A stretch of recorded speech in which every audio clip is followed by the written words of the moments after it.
Good evening. I'm Caitlin McCarthy. A historic Tremont church that suffered serious fire damage appears to be structurally sound. But work crews had cranes out to take a closer look at the main dome that sustained most of the damage.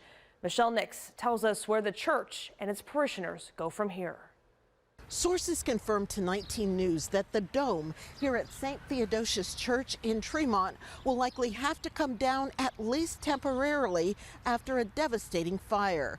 This historic church, made famous in a 1978 movie, hopefully can be repaired and have its own Hollywood ending.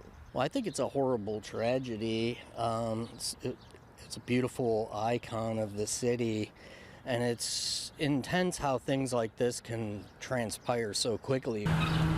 The street remains shut down surrounding St. Theodosius Orthodox Cathedral as cranes moved in to survey the extensive damage to the church's main dome.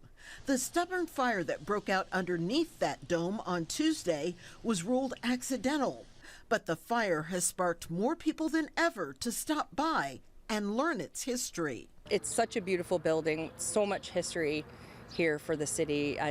You just hope that they can rebuild. Just seeing the exterior of this and how devastating it is. I know they had countless priceless artworks in there, and hopefully they were able to manage to retrieve some of that. But even if you don't know the cathedral's background, you may remember its stunning appearance in the 1978 movie Deer Hunter. I remember seeing it in the Deer Hunter when I was a kid, coming by here, and oh yeah, that was in the movies. It was Hollywood. Maybe Hollywood could step up and put some millions towards restoring it. The congregation here at St. Theodosius won't let fire stop them from having their church service this Sunday. They will hold it at the cemetery in Brooklyn.